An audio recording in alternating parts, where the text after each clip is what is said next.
and we're going to go ahead and kick this off. So big waves out there. Good morning, good morning, good morning, good morning. So great to see everybody.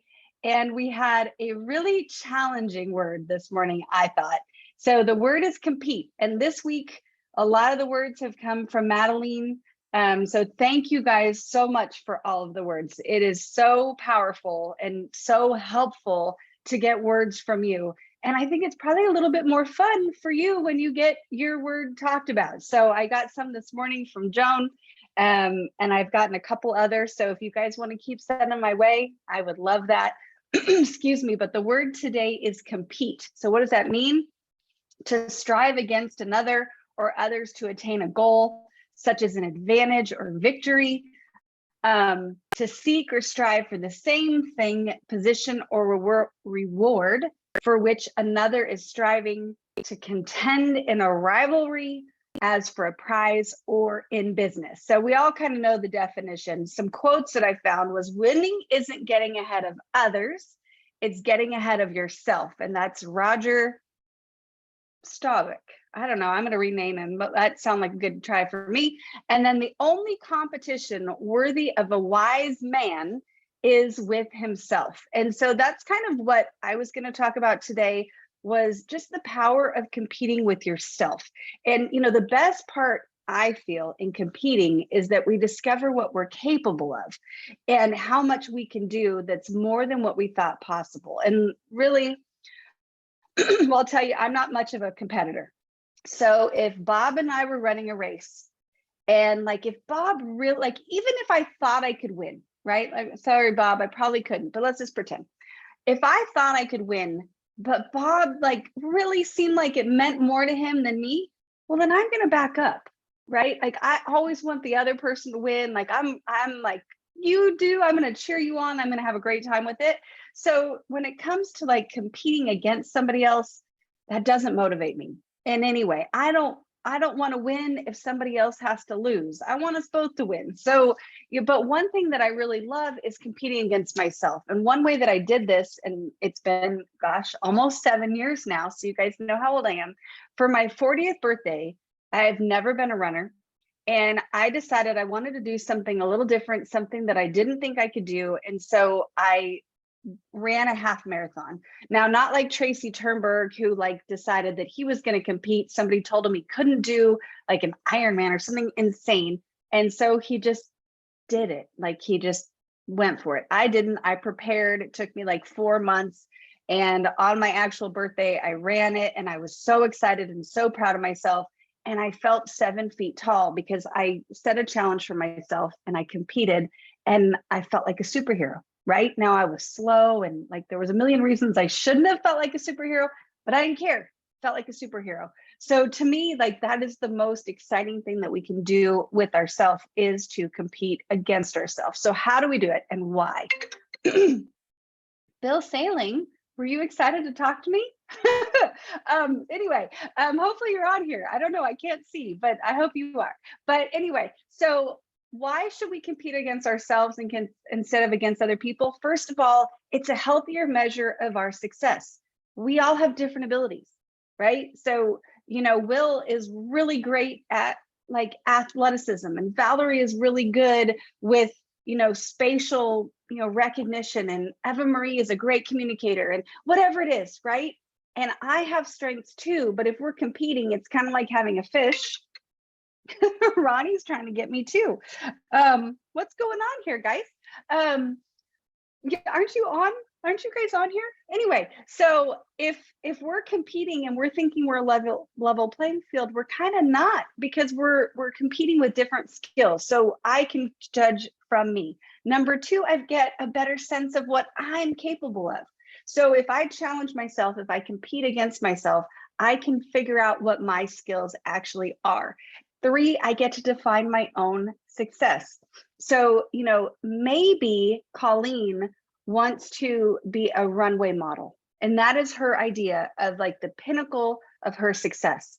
But my idea of the pinnacle of success is being a competitive fisherman, right? So they're very different.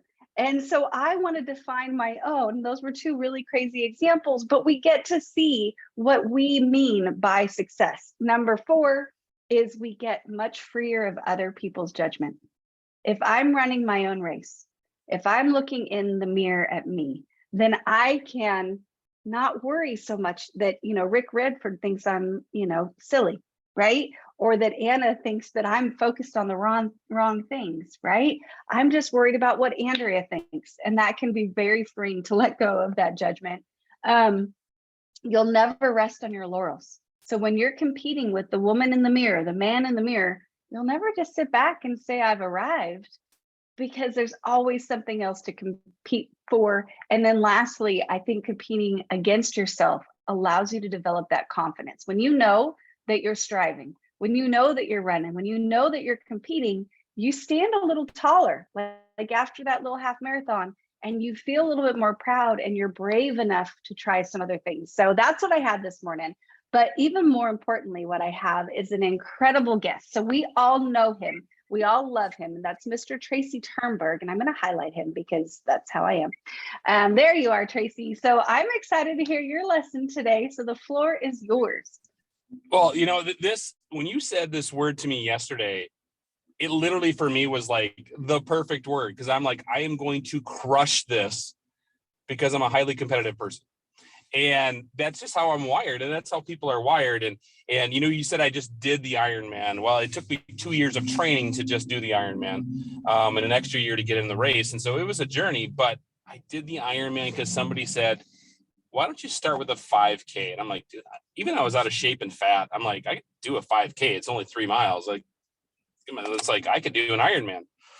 And they said, nah. And so I said, hold my milkshake. And I went out and I did the Ironman. And, I haven't ran since. I did it. I loved it, hearing your name called. But you learn something really quick when you do something like that, that you have. I was trying to compare myself to professional athletes. Like I was like looking at their times and their strategies and their trainings. And I found out really quick that I just couldn't compare. Like I genetically was not able. I raced at 202 pounds, and the pros are racing at 150. Some of them were so much more genetically built to do those kind of things, that it became that internal race with yourself. Just like Andrea just shared, that it was just that you have to learn to compete with yourself, because it's not always outward comparison.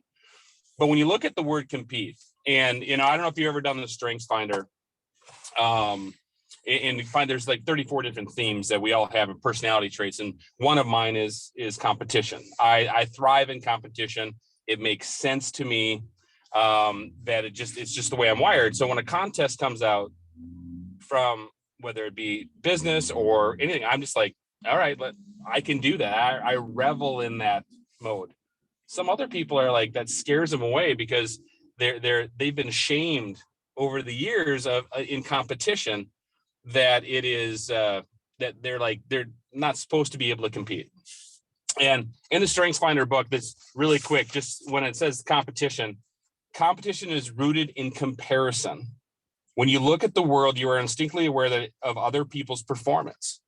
And that's the root of competition, is we're constantly comparing ourselves to other people. And there's good and bad in that. In this word that to me, it resonated with me when I started doing development and trying to be better, because I was always trying to elevate myself to compete with other people. And I had the opportunity to listen to Jim Leonard, he's a defensive back at the University of Wisconsin Badgers. Then he went on to play the pros with Baltimore, and now he's a defensive coordinator back with the Badgers. And he's from about an hour north of me. And he was talking to a bunch of kids, and he just told these kids, said, if you're the best kid in the gym, you're in the wrong gym. If you're the best kid in the gym, you're in the wrong gym. What he meant was, if you're the best in the gym, you're not challenging yourself. You're not competing with anybody. All you're doing is winning. That's not competing. Winning isn't competing. Like if you're not going to stretch yourself, if you're not going to put yourself to a different level of a chance to lose, a chance to fail, you're not really competing. You're just existing. And so keep that in mind as you're going through business and you're going through your life. Like if you're the best person in the room, you need to elevate and find a different room to challenge yourself. Now, we have two different segments especially in our business, of people that are that you need to be aware of. You're a leader and you're also a grower. And so as a leader, you want to surround yourself with people that aspire to be like you, people that want to be more like you. But as a growing leader, you need to enter into a group that challenges you to grow. And so for me, I have this team that I think I lead, that I hope I lead, that I make an impact to.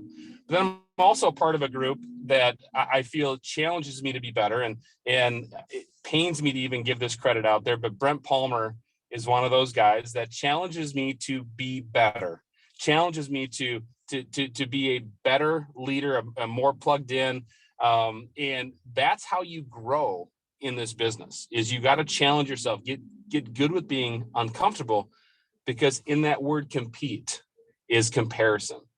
And when you compare your business or your life to, it doesn't matter what you're doing, you need to have good role models, and you need to have people you can be the role model for.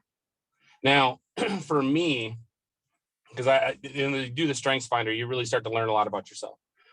I never understood why I just didn't care about certain things.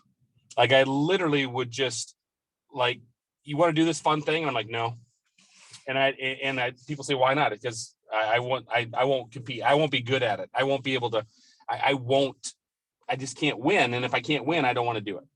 And so I would literally not do experiences because of the fact that I was afraid that I was going to lose or look poor or look bad or whatever. And so it kept me from doing this. And so what I learned was, even though I'm super competitive, and if you're competitive like me, you may probably know what I'm really talking about here, is if I say, let's go, I don't play volleyball. I play basketball, football, baseball, golf, but I never played volleyball. And maybe I would be good at it, I don't know. But I never would try, because what if that little 10-year-old or that 10th grade girl was better than me? Could my ego take that loss? And so I'd say, no, it's not for me. And I just wouldn't play.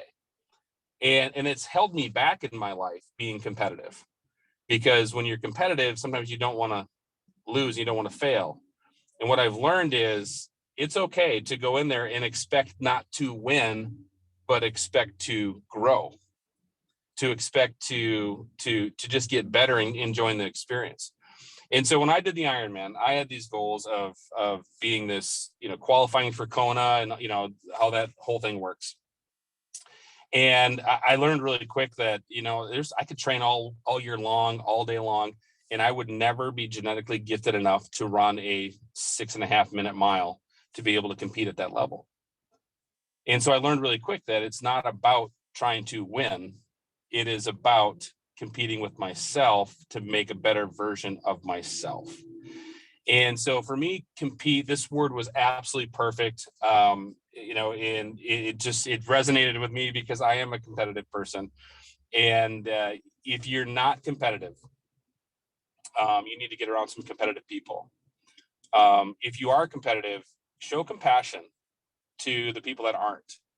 If I said today, like, I made 20 phone calls, and Andrea says, well, I made one. And if I made fun of her for making one phone call, eventually 2 or 3 calls like that, she's going to completely shut down. She won't even make calls anymore, because she's going to be made fun of for not competing and not achieving.